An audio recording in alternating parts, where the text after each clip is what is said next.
lalong-lalo na sa ating mga kuya, ate sa Eagles, no? Matagal ko pong tinago ito, pero ako po ay Eagles, no? Kumusta na po kayong lahat, mga kapatid? Magandang araw, magandang umaga sa lahat po ng mga makakapanood sa video ito. Maraming salamat po sa patuloy ninyong pagsuporta sa atin munting channel. Liwalas ang mukha kasi kasamba kanina, naawit yung ating kahalalan bilang Iglesia ni Cristo. At tatapos na naman ang isang buwan sa ating buhay na mapayapa, walang problema. May problema pero parang magaan lang, kayang-kaya lang na dalhin. Hindi kagaya ng iba na napakagulo, napakabigat ng pakiramdam, masalimuot ang isipan, masalimuot ang pamilya, nagkakagulo dahil sa hindi magandang pagdadala ng pamumuhay, hindi magandang pagdadala ng pakikitungo sa kapwa. Pero tayo mga Iglesia ni Cristo, kargado sa aral. Sa loob ng isang linggo, 2 beses sa samba, napapayuhan ng mga may tungkulin, nadadalaw. Tapos kung may nagkakasakit, na ipapanalangin, napapahiran ng langis.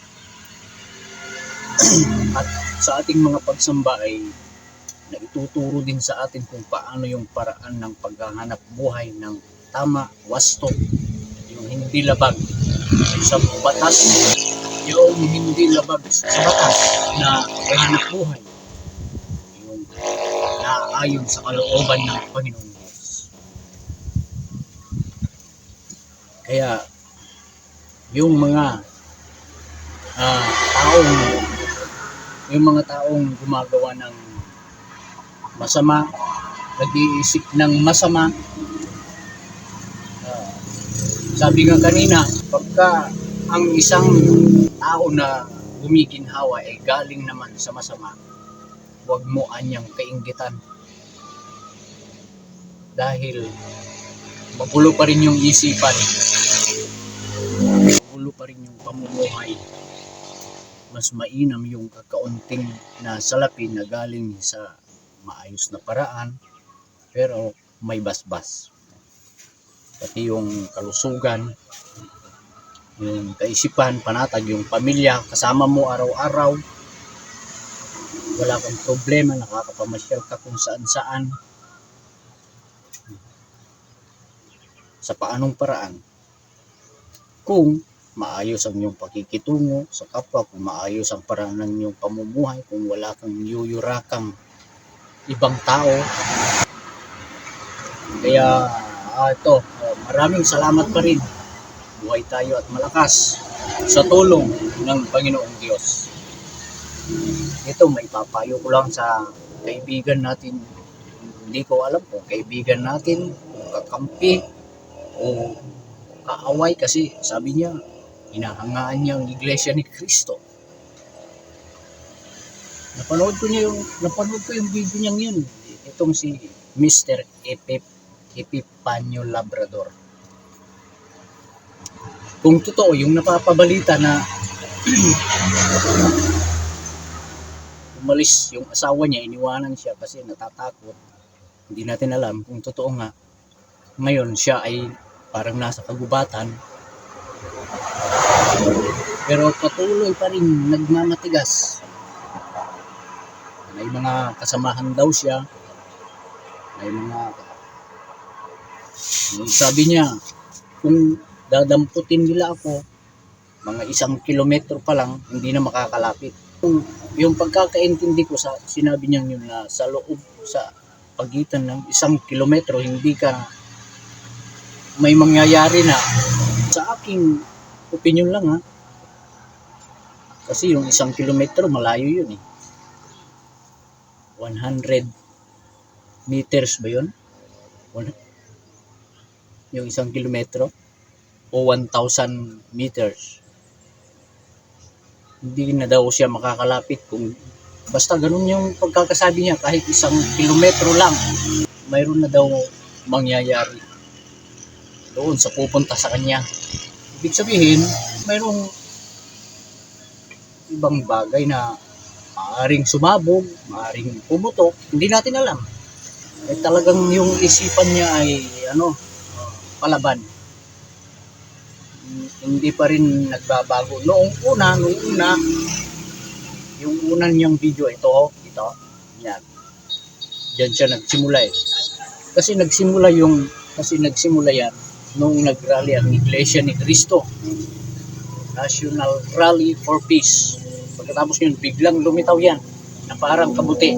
Sasalita ng kung ano-ano laban sa iglesia, laban sa pamamahala, nangiinsulto ng tao, kung ano-anong panginsulto ang ginagawa sa mga ministro sa pamamahala,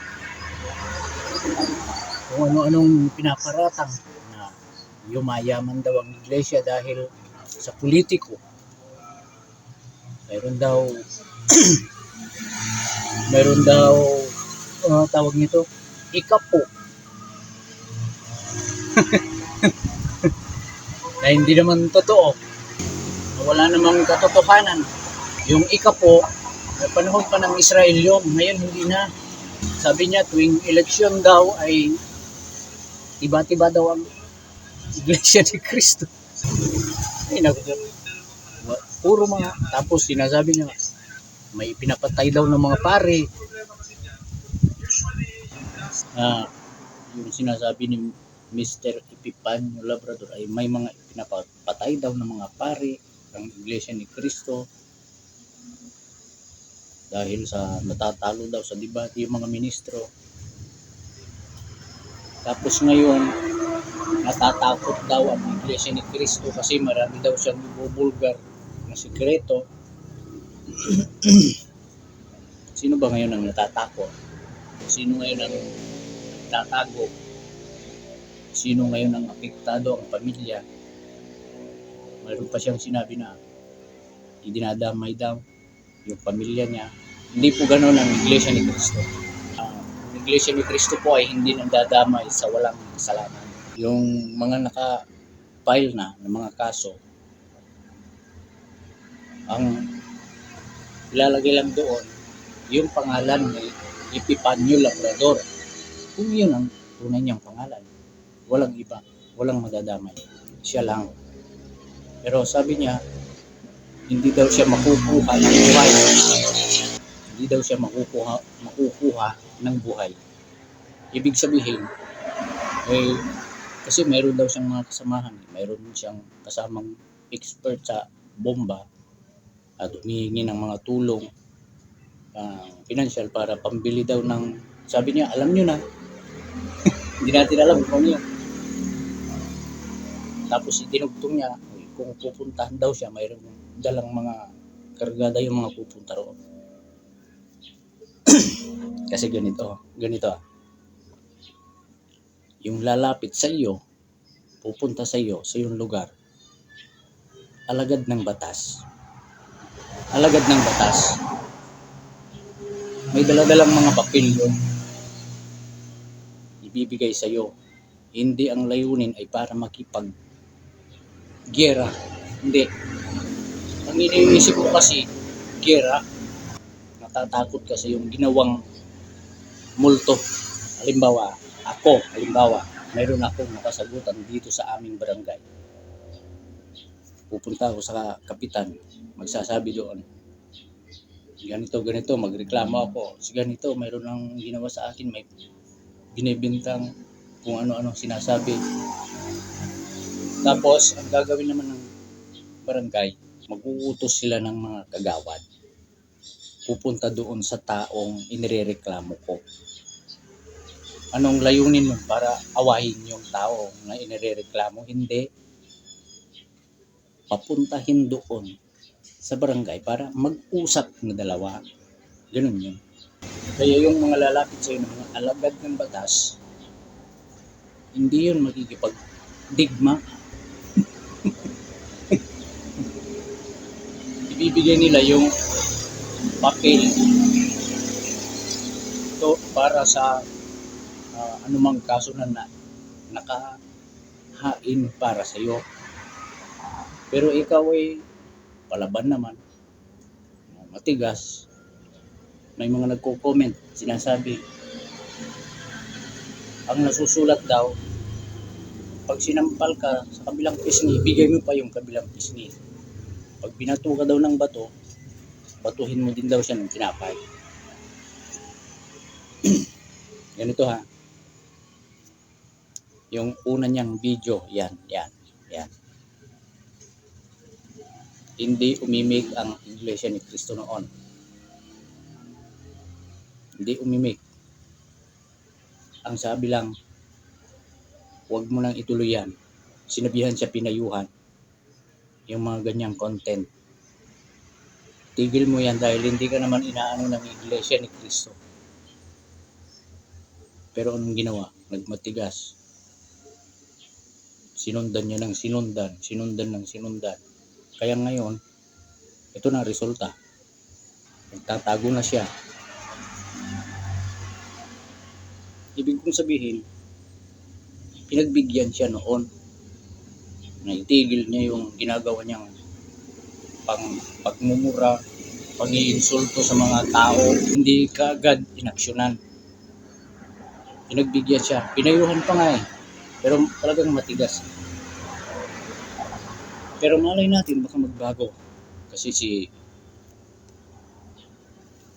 Apostol Pablo sa kasaysayan, dati siyang manguusig sa Iglesia ni Cristo noong unang panahon. Hindi pa siya apostol noon. Alam po ninyo yung ginagawa niya. Kinakaladkad niya yung mga lahat po ng miyembro sa Iglesia ni Cristo noon panahon ni Apostol Pablo, kinakaladkad niya. Yung iba ipinapapatay. Yung iba pinakulong. Pero natawag siya, naging apostol. Nagpakita sa kanya ang Panginoong Hesukristo sa pamamagitan ng isang liwanag nung naglalakad siya sa papuntang Damasco. Tinawag siya, Saulo, Saulo, bakit mo ako inuusig? Sabi ng Panginoong Hesukristo sa pamamagitan ng tinig. Mula noon natawag siya, naging apostol, nagbago siya. Malay natin, sana lang huwag nang magmatigas pa si Epipanyo Labrador. Maaari pa siyang magbago, sumuko, sagutin niya yung mga nakahain sa kanya ng mga kaso at magbago siya. Kasi ang Iglesia ni Cristo handa namang magpatawad pag nakita na bukal sa puso niya, taos puso, magsisi, magbago. Ganun ang Iglesia ni Cristo yun. Kasi lahat ng mga sinasabi niya laban sa Iglesia ni Cristo ay hindi totoo. Puro kasinungalingan. Yung nasa isip lang niya, yun ang sinasabi niya, wala siyang batayan. Pwede pa siyang magbago. Kung gusto niya. Para yung buhay niya, buhay ng pamilya niya, iwasay. Ganun lang yan. Yun, kung pwede, magbago pa siya. Kung gusto niyang magbago. Bago, madali lang naman magbago. Para maging payapa yung isipan, yung pamumuhay araw-araw, makakapaghanap buhay ng normal, hindi kagaya niya na nagtatago. Pero kung makikipagmatigasan siya, gaya ng sinasabi niya na may mga grupo siya na ate at kuya, brothers daw, mga kapatid daw niya, yung tawag niya, sabi niya ay Eagles. Miyembro daw siya ng Eagles. Okay. Wala tayong ganyan nasabi dyan. Na may mga pari daw na tumatawag sa kanya, iba pang mga relihiyon. At sabi pa nga niya patuloy daw niya puputulin ang sungay ng kay Eduardo Manalo. Ay naku po. Ito panoorin natin. Sabi, no? Talagang gusto po nilang patahimikin tayo. Ating mga kuya, ate sa Eagle, na sa mga kabrad ko, mga kapatid ko, lalong-lalo na sa ating mga kuya, ate sa Eagles, no? Matagal ko pong tinago ito pero ako po ay Eagles, no? So, ganun pa man, salamat po. At talagang ang dami, lalong-lalo na sa mga kapatiran sa Eagles, talagang ang daming tumawag, ang daming nagbigay ng kanilang suporta. So, iba pa nga nag-aalok na dito ka sa amin, dito ka na, kami na bahala sa iyo. Saglit lang sa video niya yan ay talagang matigas siya palaban. Pero kung mapanood ninyo yung video niya na parang lasing, na nadamay daw yung pamilya niya, napalayo siya sa kanyang asawa, lumayo yung asawa at anak dahil sa takot. Kakaawang panoorin. Kung yan ang gusto mo, di wala na tayong magagawa dyan. Ay, hintayin mo na lang yung mga pulis o sino man yung mga alagad ng batas na pupunta dyan. May daladalang mga papel. Yun lang naman nila ang layunin nila doon sa pagpunta sa iyo para harapin mo yung mga kaso.